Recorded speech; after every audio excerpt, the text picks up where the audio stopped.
We briefly talked about emotional contagion in the intro to the section on feelings. Let us now dig deeper into it. Emotional contagion is widely used by digital marketers, particularly with video content.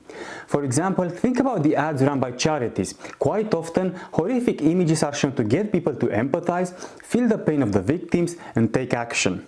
This approach works, as research shows that beyond awareness, humans have the ability to read facial expressions even when no actual facial expressions are being displayed.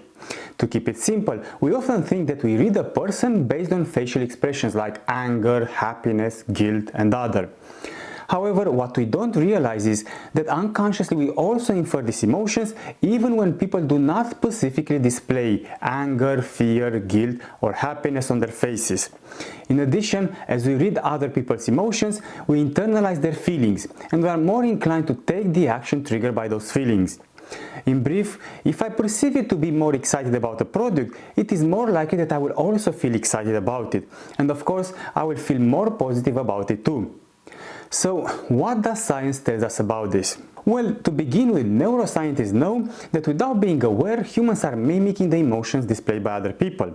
For example, research at University of Parma, described by Baron Cohen in his book 0 Degrees of Empathy, discovered the existence of mirror neurons in primates.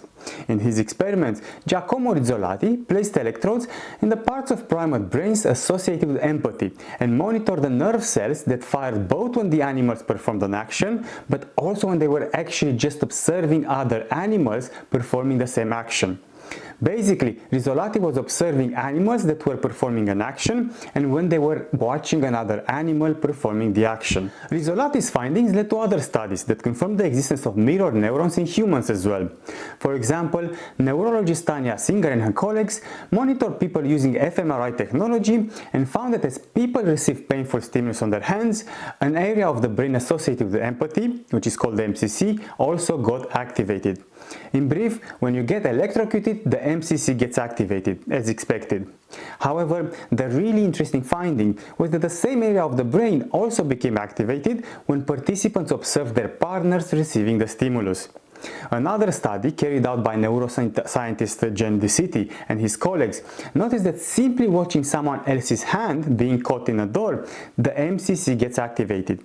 So basically, the MCC gets activated both when we are directly electrocuted and when we simply watch another person being electrocuted. Now, to bring all this together, the conclusion is that we unconsciously place ourselves in other people's shoes and internalize their emotions and feelings.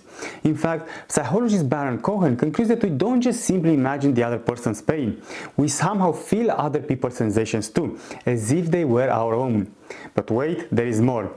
Olivia Caban found that simply imagining ourselves perform an action, enjoy an experience, or using a product activates the parts of the brains that are engaged in actually performing that activity.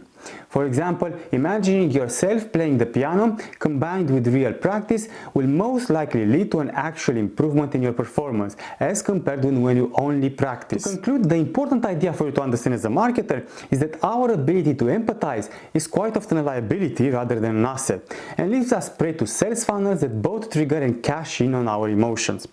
To go back to the charities example, when we see that poor child drinking infested water in the same place with animals, our MCC gets activated even though we are not physically there to experience it ourselves.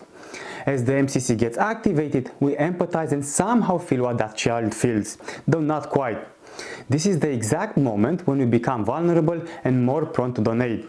Of course, as a marketer, you can leverage these findings to improve your funnel and conversion. As an unrelated note, I cannot help smiling when I think of all that popular advice about leadership.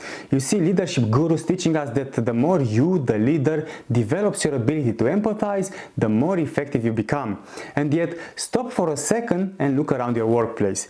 Think about who has made it to the ranks in your company and ask yourself, did they get there for their ability to feel for others, or on the contrary, for their ability to not giving a crap? Okay, this was a longer session, hence let's stop here. But thank you for watching and I'll see you in the next session.